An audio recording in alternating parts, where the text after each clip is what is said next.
Hello, and welcome to another video. This is another commentary style video. This time around we're going to be continuing to talk about matchups, and we're going to be trying out the new, quote-unquote, new Daybreaker. In the background you can see me and my friends. We're playing Spear and a Carving build. We're playing against a Death Giver and a Lifecurse Staff. In the background we can see him activating Royal Sandals to rush into us. It gave him a huge defense reduction, and we was able to kill him because of this. After this we chase down the Lifecurse Staff. We end up killing him because of the Death Giver's mistake. The next clip we're trying to chase down a guy on a Swiftclaw. I was able to dismount him with the old Mage Cowl as well as a good timed Impaler. I mount up, chase them down and dismount close by. I'm confident they can't really kill me here. We have a quite huge IP advantage, and my friend is playing Guardian Helmet as well. We're trying to chase this guy down. He has quite good mobility. Ends up using Assassin Jacket and trying to go for a run. End up mounting up and chasing him down. With the help of my mount ability, I end up being able to fear him right before he mounts back up. This is a good example of when the Pest Lizard active can be really good. It can prevent people from mounting up, meanwhile you're mounted yourself. Notice here as well, I'm in range to use my spells and attack him during my sprint, but instead I save them to gain most distance as I can. It's a good habit to get into. And this next clip, I dismount close by to a fight. I just happen to be at the right place at the right time. Following example, you can see my opponent getting downed by a bleed. I ended up killing him and getting the loot. Now we're gonna continue with some Daybreaker clips. I'm trying out a Daybreaker build consisting of Daybreaker, Taproot, Guardian Helmet, Assassin Jacket and Solar Boots. See me getting ganked by a one-handed Curse player. He wasted his Invis potion as well as his E to dismount me, putting him at a huge disadvantage. Because of the IP advantage and because he wasted core spells, I'm able to kill him without any problems. He used his Solar Boots a bit too late and I was able to kill him. And in this next clip, I'm trying to contest a chest. There's this Warbow and Badon player talking to each other about me, so I'm just trying to see what's up. I end up going for the chest. If they decide to dismount and try to fight me, I'm pretty confident I can escape. There's also this Carving player showing up, but no one decides to fight.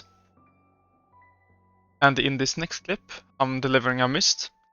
Here's this Carving player trying to look for a fight.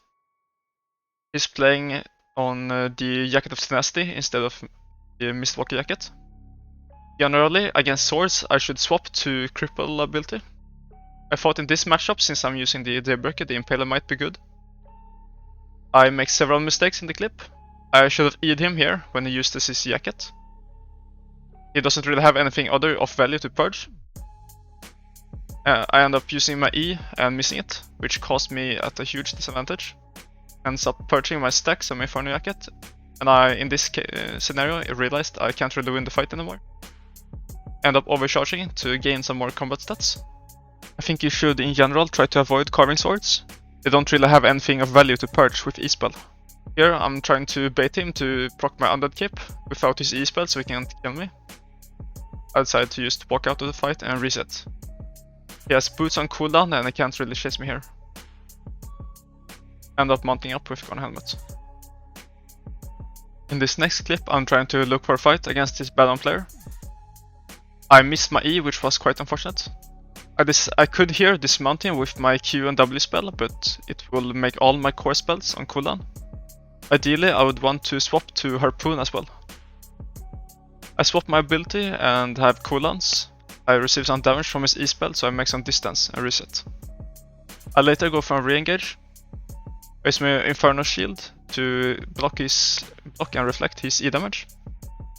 I try to stick on him, and I end up using my E to purchase Huntrood.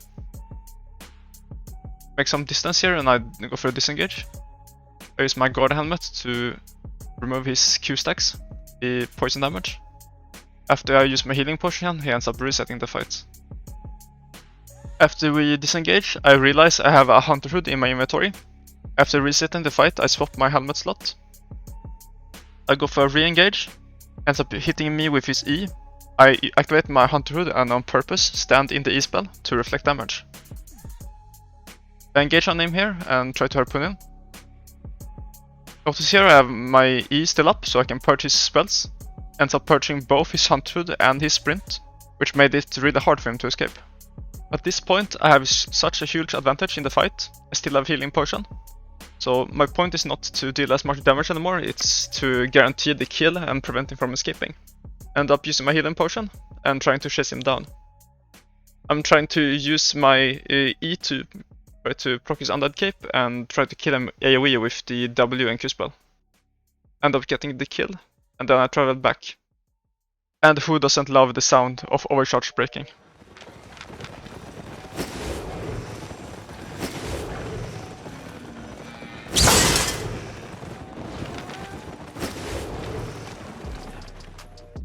And in this next clip, I'm running up to a chest fight. These two low tier guys are just going at it, so I just let them do their thing and open the chest. I got kind of interested, so I check out what's going on. I got stuck in ore, let's just not talk about it, please. One of the guys ends up getting downed by a mob, and I protect him with my life. This guy ends up making a really good argument, so I guess this guy lived a good life. Here's another example of being at the right place at the right time, I guess. This guy lived a good life as well, I guess. Oop. Here we have another Badon player asking for a 1v1 fight. I'm swapping to Harpoon to prevent kiting, and I go for the fight. Fight begins with him using his E-spell. I use my Inferno Shield a bit prematurely. I should ideally use my guard helmet to block the damage over time effect instead. I use my E to purge his Hunter Hood, and he uses his W to kite. Here it's important that I disengage to prevent him from dealing damage to me with his Q spell. I miss my Harpoon, so I threaten that I reset the fight, so I bait him to engage into me here. He has used all his mobility spells, so I'm pretty confident I can win this fight now. I try to stick on him, use his Hunter Hood, but I can just keep on dealing damage to him because of the huge health advantage. I gamble that he's going northwest here and end up being right. I use my boots into E-spell to try to chase him. A very patient Harpoon spell, I was able to kill him. These Badon matchups is quite tricky a lot of the time. You have to ideally try to stick on them with your E and W spells. In this next clip, I'm walking up to a mist. There's this Bloodletter player that has a ret build that dismounts close by. I'm pretty confident I can win a 1v1. I'm a lot stronger build and a lot higher item power as well. He has a lot more mobility, I can't really chase him here. I try to stick on him with my mobility spells, but I can't really keep up with him. He has way too much mobility. End up trading a little bit, and he uses his mobility spells to reset. Want to back up, try to chase him down here. Prevent him from delivering the mist. Still, I can't really chase him here. He misses his knockback spell. The spear weapon line does not really have mobility except for my E-spell. I do have a Harpoon to prevent him from kiting, but against this build it's not enough to prevent him from escaping. I don't really need the favor from this mist, so I just wanted to prevent the Bloodletter from having it. I decided to give it to this gloves guy. He's probably in more need of it. He does seem pretty thankful at least. And in this next clip we have this 8.3 spear player. He's playing with Fiend Jacket, Fiend Cowl, and his W spell is on Cripple. Meanwhile I'm playing on Impaler spell. I do have an advantage because of this, but I'm about 100 IP less. End up sticking on him here and I activate my Inferno Shield. He purchases with his Fiend Cowl and I try to stick on him. I have a bit of an advantage here. A bad decision by me was to use my boots to chase him. This gave him a huge advantage because he can use cripple my boots, and it gave him a quite good advantage. Here I should have stick on him and uses my E to purge his healing jacket. I'm not really used to playing Daybreaker, so I decide to disengage instead. Because of his cripple spell, it's really hard for me to escape. He decides to use his Fiend Cowl on my Inferno Jacket instead, so I try to get some distance. I try to survive through Undead Cave with Guardian Helmet, but he ends up killing me for it. I re-geared and I'm using a 8.3 build. I swapped my food to Deadwater Eel Stew and my helmet slot to Hunter Hood. There's this Bloodletter guy that wants to fight me. I'm quite a lot of item power more, so he can't really do a lot. End up purging his Healing Jacket and he tries to disengage. There's two people dismounted on the chest and I can't really chase the Bloodletter. They decide to mount up and since I can't chase him, I decide to take the chest. And in this next clip, there's this Boltcaster guy. He has a quite interesting build with Assassin Hood. Since the big IP advantage and I reflect his E with my Inferno Jacket, it's quite easy to kill him. There is this chest spawning and there's these two guys teaming up to try to prevent me from taking the chest. I can't really do a whole lot. I bait them towards the entrance and try to run around them to get the chest. I decide to YOLO and just try to go for the chest. They end up dismounting close by and I get a little bit greedy. I grab a little bit loot and then I disengage since I can't really kill them both. They try to dismount me but don't really want to risk the 2v1 fight. And in this next clip I try to go for the third party against this Double-Bladed Staff guy. I wasted my E and my boot spell to try to gap close. He Assassin Jackets and he disengages with his boot spell. I get the slow with the Impaler, but he's able to mount back up with the amount of distance I got. I connect my Impaler and he picks bad pathing, so I can queue him over the wall. I use my boots to try to chase him. And I'm able to kill him with the help of Impaler. For this next clip, I'm just waiting for the body to be lootable. This Frost Staff uses all his mobility spells to gap close into me, which is a huge advantage for me, because he can't kite me at all now. I just stick on him and deal damage to him. Uses his robe to heal up a little bit, but it's not close at all. I try to chase him down here, but there's this other Frost guy that dismounts close by. I decide to not be too greedy and pursue the fight. I decide to disengage because of the rat. In this next clip I found this Lifecurse player just roaming around in mists. He doesn't really have a lot of mobility and he's way too low item power to fight back, so I just kill him. My E here deals damage like a truck, it almost deals 2 full bars of damage. And for this next fight there's this dual sword player. He tries to escape and mount back up, but I was able to hit him before. He activates his Hunter Hood and activates his Mercenary Jacket. I purge them with my E-spell pretty late. I do play this fight pretty bad. I missed my second Impaler spell for this fight, but it doesn't really end up mattering. I have a pretty huge IP advantage, so my mistakes doesn't really have an impact here. Generally, when playing against Sword, I would like to have Cripple as my ability, but for this fight I didn't really know what build he was running. I'm using this clip as a showcase just to show everyone that the E damage deals damage before purging. It doesn't work as intended right now. In this next clip I'm running up to a chest. There is this Frost player that got chest. I'm trying to chase him down here with my E-spell, but he ends up using his W to escape. I run back to the chest, there is this sword player that grabs some more items from the chest. I'm trying to chase him down here. I try to dodge the mob slow, but because of the mob slow I can't chase him down and prevent him from mounting. He mounts up, back up and I decide to target the Frost player. I deal huge amount of damage because I'm 8.3 and it's a cloth user. He tries to escape with Invis Potion, but I hit him with my Q spell. He tries to go for the disengage and he has Undead Cape.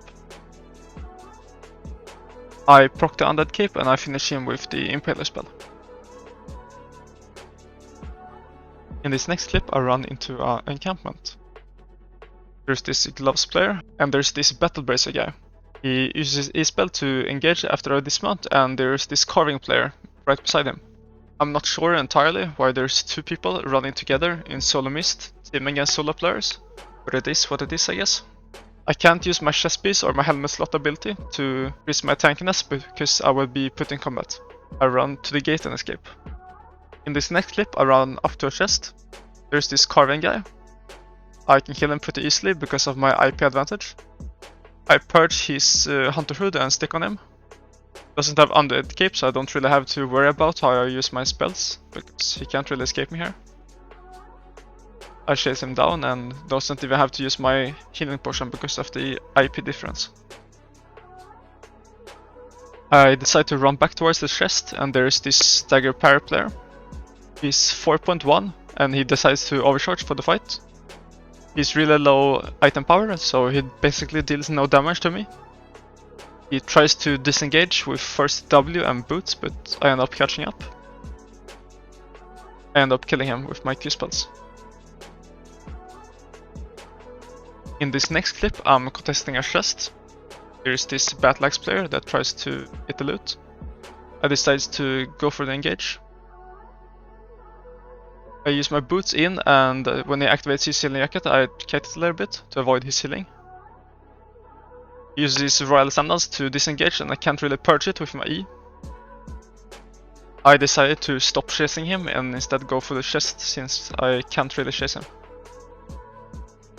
Later on, there's this Great Hammer player that engages on me. He deals basically no damage, but there is more people hovering, so I decide to disengage. After I mount back up, they decide to stop teaming and instead they attack each other. I just casually spectate the fight, meanwhile I'm waiting for them to get lower. I dismount basically on top of them, but I don't get hostile dismount. I kill the Battleaxe player and I grab his loot. Here I can keep fighting with no problem. I can probably kill both this Frost player and the Battle Bracer guy. But since this Great Hammer is playing with Graveguard armor, he can reveal me through Undead and kill me, so I'm not really interested in risking it. This Frost player uses his invisibility and disengages. I'm kind of used to hovering the fight, not really interested in doing a hard engage. Even though I can probably win the fight 2v1, I'm not really interested in the risk versus reward. This Great Hammer guy is really annoying. I decide to use Kyrit a little bit instead. I'm kind of just running around this tree to get my cooldowns back up. He decides to engage on me and he has basically no damage. He disengages and I'm just waiting a little bit. We have this Battle Bracer guy. He dismounts below me, so I carry it a little bit. I get out of combat and get on healing food, so I get my health back up.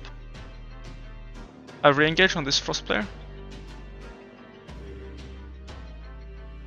We have a lot of people dismounting close by, so I'm not really interested into hard engaging someone. I run towards the gate and I just walk away. In conclusion, I think the Daybreaker is really a fun weapon. It feels really clunky right now to use, and since I'm used to using the one-handed spear a lot, I think it's really hard to get used to, but I think it can be really strong. If you compare the two E-spells side by side, the Daybreaker is superior on paper. It got higher base damage, it doesn't remove your stacks once you use it, and the Purge is in theory better than the Interrupt. However, because it has a channel time and a travel time, it has a slightly higher cooldown, so at times it can feel really clunky to use. This patch, the Daybreaker was announced to have received a buff. Upon trying it out, it seems like the buff doesn't really work out at all. It seems like nothing really happened. A lot of interactions I've tried out, the weapon doesn't purge before dealing damage. Some examples that you can even see in this video are interactions with Hunter Hood, Inferno Shield and Cleric Robe. These interactions seem to deal damage before purging. Next patch we're looking to see some changes to a lot of current meta items and weapons. We're gonna see a Hunter Hood, Mercenary Jacket, Mistwalker Jacket, and Undead Cape nerf. We're gonna see buffs to Fire Staff and curse, mainly nerfs and changes. Hopefully, Daybreaker will work as intended by next patch. This will be all for now. Thank you guys for watching, and until next time, I will see you guys soon.